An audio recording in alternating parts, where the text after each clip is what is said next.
দখলদার ইসরায়েলি বাহিনী এবং ইরান পুরোদমে যুদ্ধ চলছে। জানিয়ে দিব হাতে থাকা সর্বশেষ আপডেট আন্তর্জাতিক সংবাদ। প্রথমেই সংবাদ শিরোনাম, হিজবুল্লাহর ড্রোন হামলা, সুরক্ষিত বাংকারে নেতানিয়াহু। এরপর জানিয়ে দিব ইরানে ইসরায়েলের হামলা নিয়ে সৌদি যুবরাজের হুঁশিয়ারি। এদিকে পারমাণবিক শক্তিচালিত যুদ্ধজাহাজ বানাচ্ছে চীন। এরপর জানিয়ে দিব গাজায় সংঘর্ষে ইসরায়েলি সেনা কর্মকর্তা নিহত। আরও জানিয়ে দিব মণিপুরে বন্দুকযুদ্ধে নিহত 11। সর্বশেষ জানিয়ে দিব সিরিয়ায় 9 লক্ষ্যবস্তুতে যুক্তরাষ্ট্রের হামলা। এতক্ষণ শুনছিলেন সংবাদ শিরোনাম, এবারে বিস্তারিত। তবে অনুরোধ থাকবে ভিডিওটিতে একটি লাইক করবেন এবং কমেন্ট করে জানিয়ে দিবেন কোন জেলা থেকে আপনি আমাদের এই ভিডিওটি দেখছেন। সিরিয়ায় 9 লক্ষ্যবস্তুতে যুক্তরাষ্ট্রের হামলা। যুক্তরাষ্ট্র সিরিয়ার বিভিন্ন স্থানে বিমান হামলা চালিয়েছে। হামলায় ইরান সমর্থিত গোষ্ঠীগুলোর ঘাঁটিকে লক্ষ্যবস্তু করা হয়। সোমবার মার্কিন কেন্দ্রীয় কমান্ড এক বিবৃতিতে এই তথ্য জানায়। খবর অনুসারে সিরিয়ার 2টি স্থানে মোট 9টি লক্ষ্যবস্তুতে এই হামলা চালানো হয়েছে। মার্কিন কর্মকর্তারা দাবি করেছেন এই আক্রমণটি গত 24 ঘন্টায় সিরিয়ায় মার্কিন নাগরিকদের ওপর চালানো একাধিক হামলার জবাবে করা হয়েছে। সেন্টকমের পক্ষ থেকে জানানো হয়, ইরাক ও সিরিয়ায় আইএস নির্মূলের অভিযানে যুক্ত থাকা মার্কিন ও সহযোগী বাহিনীর ওপর ভবিষ্যৎ হামলার ক্ষমতা হ্রাস করতেই এই আক্রমণ চালানো হয়েছে। তাদের মতে ইরান সমর্থিত গোষ্ঠীগুলো সিরিয়া ও ইরানের মার্কিন বাহিনীর ওপর হামলার পরিকল্পনা করছিল, যা তাদের অবকাঠামো লক্ষ্য করে চালানো এই বিমান হামলার মাধ্যমে প্রতিহত করা হয়েছে। রয়টার্সের প্রতিবেদন অনুযায়ী যুক্তরাষ্ট্র মাঝে মাঝে ইরাক ও সিরিয়ায় ইরান সমর্থিত গোষ্ঠীগুলোর ঘাঁটিতে আক্রমণ চালায়। এর আগে ফেব্রুয়ারিতেও সিরিয়া ও ইরাকের 85টি স্থানে যুক্তরাষ্ট্র হামলা পরিচালনা করেছিল। সে সময়ও মার্কিন সেনাদের ওপর আক্রমণের জবাবে এই আক্রমণ চালানো হয়। মণিপুরে বন্দুকযুদ্ধে নিহত 11। ভারতের মণিপুর রাজ্যে বন্দুকযুদ্ধের ঘটনা ঘটেছে। জানা গেছে এবার দেশটির কেন্দ্রীয় বাহিনী সিআরপিএফ এর শিবিরে হামলা হয়েছে। সোমবার দুপুরে জিরিবাম জেলায় ওই ঘটনায় হামলাকারীদের ওপর সিআরপিএফ গুলি চালালে 11 জন নিহত হন। কেন্দ্রীয় বাহিনীর দাবি, নিহতের সকলেই বিচ্ছিন্নতাবাদী। তাদের ছোড়া গুলিতে সিআরপিএফ এর এক জওয়ান গুরুতর আহত হন। পুলিশ জানিয়েছে নিহতরা কুকি গোষ্ঠী সদস্য।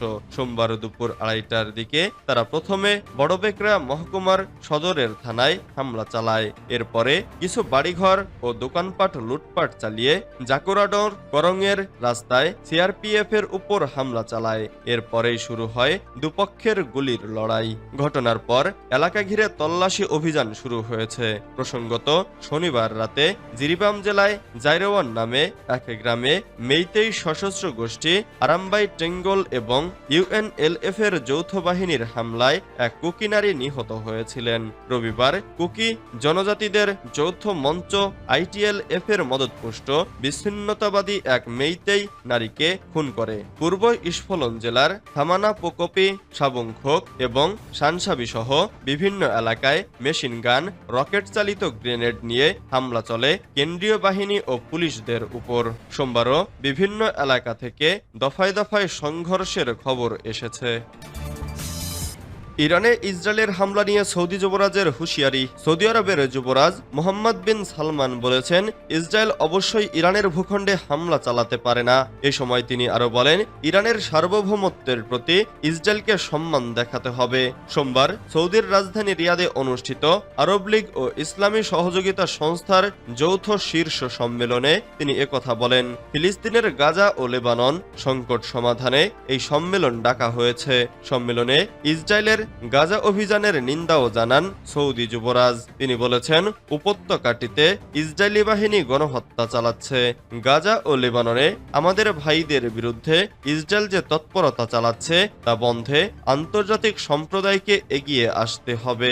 সম্মেলনে ফিলিস্তিনের প্রেসিডেন্ট মাহমুদ আব্বাস, পাকিস্তানের প্রধানমন্ত্রী শাহবাজ শরীফ, নাইজেরিয়ার প্রেসিডেন্ট বোলা তিনুবু, লেবাননের প্রেসিডেন্ট নাজিব মিকাতি সহ আরব লীগ ও ওআইসির সদস্য দেশগুলোর শীর্ষস্থানীয় নেতারা উপস্থিত ছিলেন।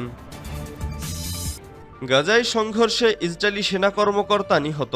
ইসরায়েলি প্রতিরক্ষা বাহিনী সোমবার জানিয়েছে, গাজা উপত্যকার উত্তরে হামাসের সঙ্গে সংঘর্ষে তাদের একজন কর্মকর্তা নিহত হয়েছেন।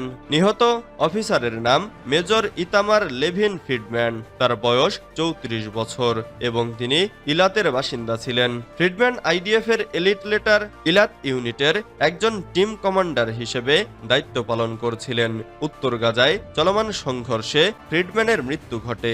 এই অঞ্চলে ইসরায়েলি বাহিনী এবং স্থানীয় প্রতিরোধ যোদ্ধাদের মধ্যে তীব্র সংঘর্ষ চলছে, যা 2023 সালের 7 অক্টোবর থেকে শুরু হওয়া যুদ্ধের একটি সাম্প্রতিক অংশ। 2023 সালের 7 অক্টোবর থেকে ইসরায়েলি বাহিনী গাজা উপত্যকার বিভিন্ন স্থানে আক্রমণ চালাচ্ছে, যার ফলে অনেক নিরপরাধ সাধারণ মানুষ ক্ষতিগ্রস্ত হচ্ছেন। মূলত পুরো গাজা ফিলিস্তিন মুক্ত ও হামাসকে নির্মূল করতে ইসরায়েলি প্রতিরক্ষা বাহিনী আইডিএফ নিয়মিতভাবেই হামলা চালাচ্ছে এবং বিভিন্ন অপারেশন পরিচালনা করছে। তবে হামাস সহ স্থানীয় প্রতিরোধ যোদ্ধারা গাজা উপত্যকায় প্রবল প্রতিরোধ গড়ে তুলছে। হিজবুল্লাহর ড্রোন হামলা, সুরক্ষিত বাংকারে নেতানিয়াহু। কয়েকটি ইসরায়েলি সংবাদ মাধ্যমের তথ্যমতে বাসভবনে হিজবুল্লাহর ড্রোন হামলার পর থেকেই একটি সুরক্ষিত বাংকারে কাজ করছেন ইসরায়েলি প্রধানমন্ত্রী বেনিয়ামিন নেতানিয়াহু। সংবাদ সংস্থা আল মায়াদিন জানিয়েছে, ইসরায়েলি নিরাপত্তা সংস্থা নেতানিয়াহুকে বিভিন্ন স্থানে গিয়ে সভা না করার পরামর্শ দিয়েছে নিরাপত্তার কারণে। রোববার 10 নভেম্বর রাতে আল মায়াদিন এক প্রতিবেদনে এ খবর জানায়। ইসরায়েলি মিডিয়াগুলো জানায় যে হিজবুল্লাহ গত 19 অক্টোবর নেতানিয়াহুর কিসারিয়ায় অবস্থিত বসত বাড়িতে একটি ড্রোন হামলা চালায়। ইসরায়েলের চ্যানেল 11 এর প্রতিবেদন অনুসারে ড্রোনটি লেবানন থেকে পাঠানো হয় এবং প্রায় 70 কিলোমিটার দূরত্ব অতিক্রম করে নেতানিয়াহুর বাসভবনে পৌঁছে যায়। ওই ড্রোনের বিস্ফোরণের ফলে সৃষ্ট ধোঁয়া দূর থেকে দেখা যাচ্ছিল। ইসরায়েলি চ্যানেল 12 এর একটি সূত্র জানায়, বিস্ফোরণের সময় নেতানিয়াহু ও তার স্ত্রী তাদের বাড়িতে ছিলেন না। ওই হামলায় প্রায় এক সপ্তাহ পর ইসরায়েলি প্রধানমন্ত্রী কার্যালয় কিসারিয়ায় নেতানিয়াহুর নিরাপত্তা ব্যবস্থা আরো জোরদার করার জন্য প্রায় $5,28,000 বাজেটের অনুমোদনের আবেদন করেছে। পারমাণবিক শক্তিচালিত যুদ্ধজাহাজ বানাচ্ছে চীন। বেশ কিছুদিন ধরেই শোনা যাচ্ছিল পারমাণবিক শক্তিচালিত যুদ্ধবিমান তৈরি করবে চীন। এ বিষয়ে একটি পরিকল্পনার কথাও জানিয়েছিল দেশটি। অবশেষে সেই আলোচনায় নতুন মাত্রা যোগ করল চীন। যুদ্ধজাহাজ তৈরির লক্ষ্যে আরও এক ধাপ এগিয়ে গেল তারা। সোমবার বার্তা সংস্থা অ্যাসোসিয়েটেড প্রেস জানিয়েছে, এই রণতরী নির্মাণ করতে ইতিমধ্যে পারমাণবিক চুল্লির একটি প্রোটোটাইপ তৈরি করেছে বেইজিং। চীনের একটি বিশাল রণতরীর জন্য পারমাণবিক শক্তিচালিত প্রোপালশন সিস্টেম নিয়ে কাজ করছে, এমন তথ্য নিশ্চিত করেছে ক্যালিফোর্নিয়ার মিডলবারি ইনস্টিটিউট অব ইন্টারন্যাশনাল স্টাডিজের স্যাটেলাইট ইমেজ এবং দেশটির সরকারি নথিপত্র। চীন পরমাণু অস্ত্রের জন্য প্লুটোনিয়াম ও ট্রিটিয়াম উৎপাদনে চুল্লি নির্মাণ করেছে এমন সন্দেহে দক্ষিণ পশ্চিম চীনের সিচুয়ান প্রদেশের লেশান শহরের বাইরে একটি পর্বত এলাকায় অনুসন্ধান চালান মিডলবারি গবেষকরা।